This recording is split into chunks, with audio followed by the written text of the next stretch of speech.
Hawakan mo ang aking kamay at tayong dalawa'y mag-asing ng kaligayahan. Bitawan mo ng salita, ako ay handa nang tumapak sa lupa. Tapos na ang paghihintay, nandito ka na, oras ay naiinip. Magdahan-dahan, sinasamsam bawat kunita. Sir, itong napakagandang property na ito na nakakabagras na maraming yung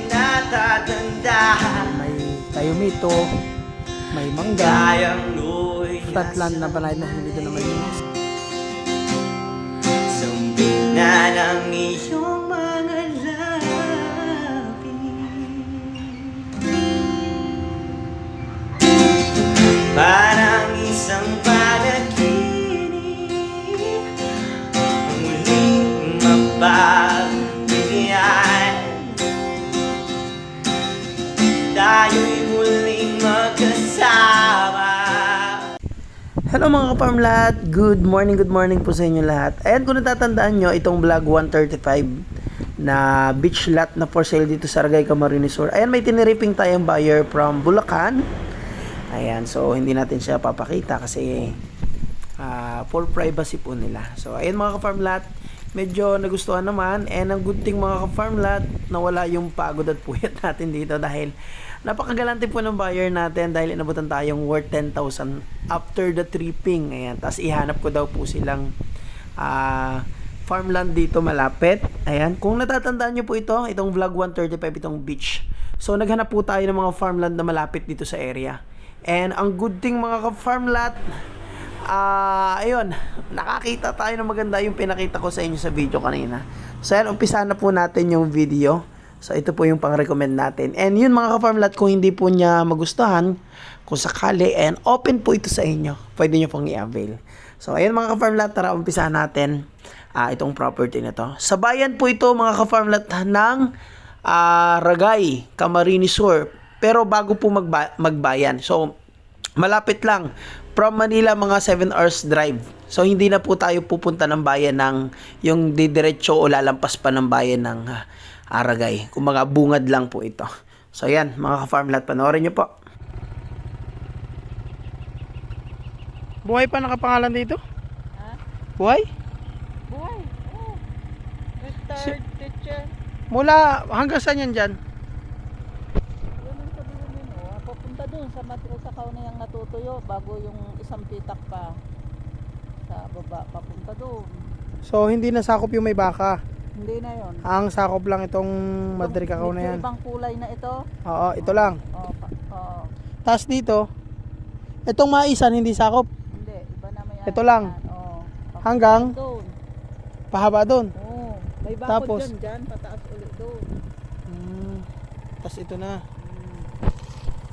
Daming tanim yan singkog.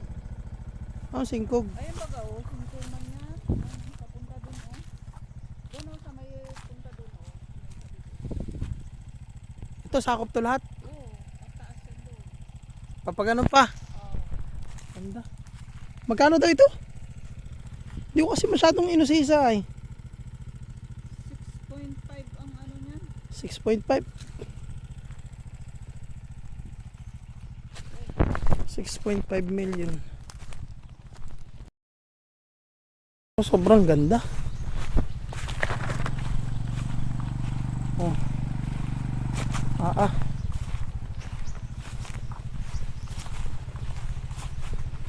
Quality. Ganda pa ng view.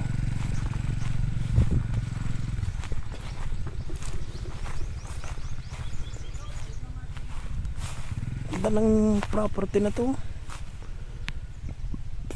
Mahal lang pero talagang quality.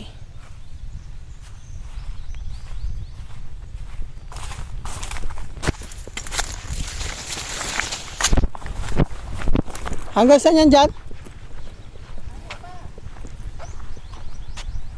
Yeah. Sir, itong napakagandang property na to na Carabao Grass na maraming nyog.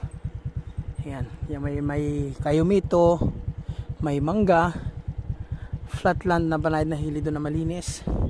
Tapos ito sakop to.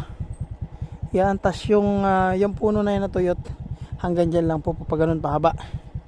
Ayan, so yung may baka na yun hindi nasakop yan, ito lang pahaba hanggang doon. So punta natin doon.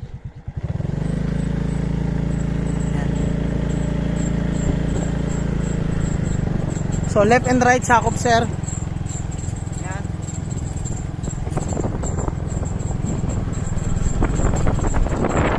Ganda ng ambience dito.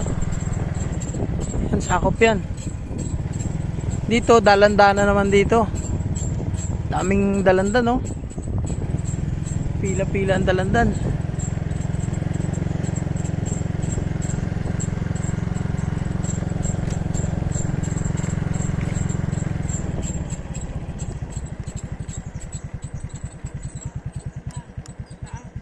Hanggang saan?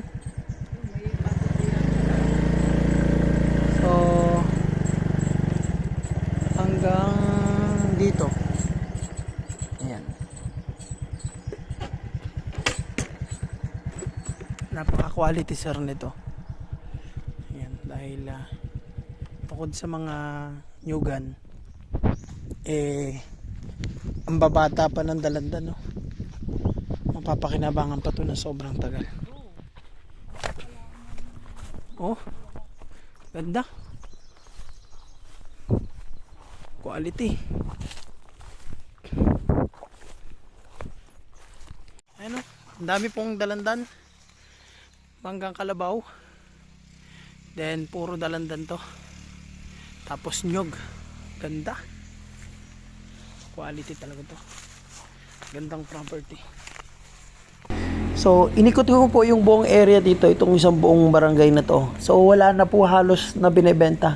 So, nag-iisa na lang po itong binebenta dito na nakita ko. At sobrang ganda pa. Na po. At halos walang mayaring gusto magbenta eh. Hindi ko alam kung bakit, pero yan lang po binebenta sa ngayon. Pero, ang ganda po ng dagat dito. So, yun mga kaparmlat, papakita ko po sa inyo yung Google Map Earth View location. So, ayan, andito po banda yung property mga kaparmlat. So, ito po siya. Ayan. So, ito po yan. Yan, puro nyug po yan na may mga dalandan. So, napakaganda po ng property, mga ka-farm lot. And a good thing, ayun lang po ang dagat o marami dyang beach. Kaya talaga mamimili na lang kayo kung saan nyo gustong beach pumunta. Kaya hindi ako magtataka kung bakit halos walang nagbebentang property dito. Ano po? Kasi, kita nyo naman kahit sa Google Earth View kayo tumingin, magaganda po ang dagat. Tsaka ang lapit lang yan mga ka-farm lot. Ito po yung National Highway. Ayan. Ito po yung Riles. Ayan. Ito yung binaybay natin na kalsada papunta sa property. Ayan. So, ayan.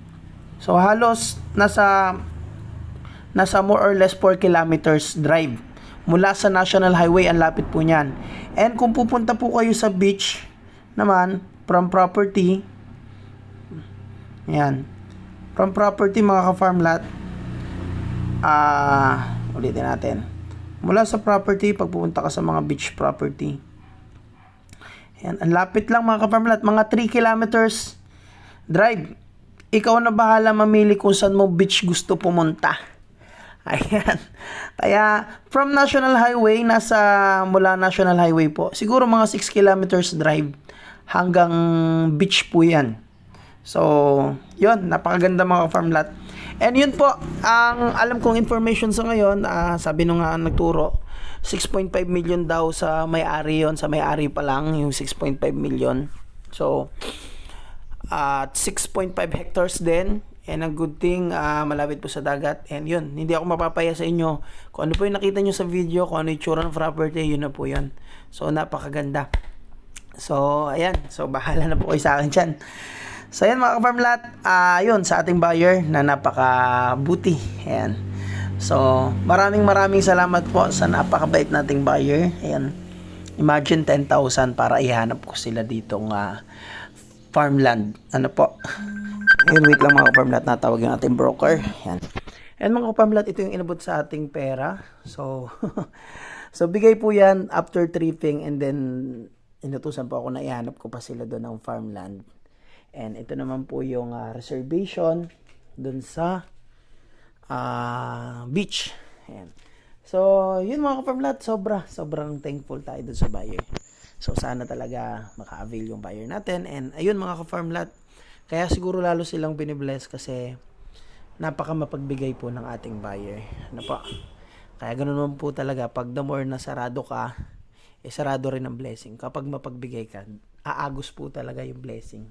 Kaya yun sa buyer po natin, dagsang biyaya po sa inyo, at ganun din sa mga subscriber natin at sa lahat po ng buyer natin. At mag-ingat po lagi at maraming salamat po.